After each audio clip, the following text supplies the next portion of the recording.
Bonjour, je m'appelle Thierry Gastineau, je suis charbonnois, je suis cadre dirigeant dans une grande entreprise pharmaceutique du secteur et je suis aussi l'animateur du plan de mobilité inter-entreprise de Marcy-l'Étoile. Ce que nous prévoyons de faire au niveau de Réussir Charbot, c'est de mettre en place un vrai plan de déplacement au niveau donc, de la commune. Plan de déplacement donc, qui est centré autour de trois grands axes. On a trois grands axes routiers en particulier donc, sur Charbonnières. On a l'Ame du Bergeron qui va sur le centre de Charbonnières. D'un côté la route de Paris, de l'autre côté la route de Saint-Bel. Il faut qu'on arrive à faire quelque chose qui soit cohérent par rapport à ces trois axes-là et qui permette aussi donc, de traverser donc, la commune de part et d'autre et d'accéder facilement donc, au centre de Charbonnières. Pour cela, il faut donc qu'on tienne compte de l'ensemble des moyens de transport qui sont mis à disposition donc, de tout le monde. Bien sûr, donc, le train, bien sûr les transports en commun, donc les bus, les vélos et puis enfin bien sûr la voiture. Pour réaliser ce plan de déplacement, il faut aussi qu'on tienne compte non seulement donc, de la commune de Charbonnières, des habitants donc, au nombre d'en gros de 5000 personnes, mais également du futur campus numérique et des entreprises qui sont sur le secteur de la route de Paris, à terme 5000 étudiants. Et d'un autre côté, Marcy-l'Étoile, avec le plan de mobilité inter-entreprise, ce sont 8500 collaborateurs.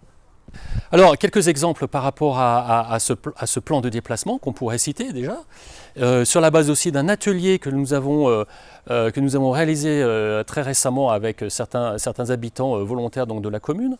Un, au niveau des bus, la navette. Les navettes, aujourd'hui on a une navette, la navette GE6, mais qui va sur Marcy-l'Étoile, mais qui n'est pas corrélée avec les horaires du train.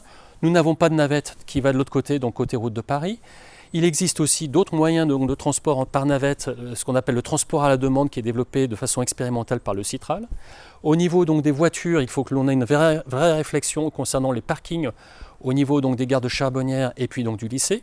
Au niveau de la SNCF, au niveau donc, des trains, il y a d'une part donc, la voie Lyon-Lausanne qui mérite une vraie réflexion, et puis également l'arrivée du train en gare donc, de Charbonnières. Quand on est piéton, on arrive, mais que faisons-nous si on veut se déplacer, aller d'un endroit à un autre?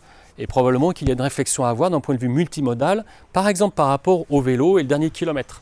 Parlant du vélo, il faut aussi qu'on développe un vrai maillage cyclable. On sait d'ores et déjà, et nous avons fait le tour de la commune, qu'il y a des zones déjà à risque, mais également donc, des interruptions aussi dans notre maillage cyclable. Donc voilà, c'est ça notre enjeu en termes donc, de plan donc, de déplacement.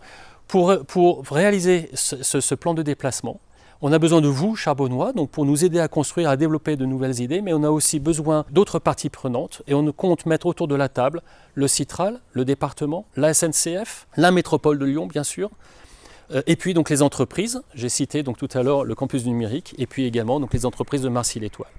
Voilà, donc tous ensemble, avec vous, nous souhaitons réussir Charbot et réussir l'enjeu de la mobilité.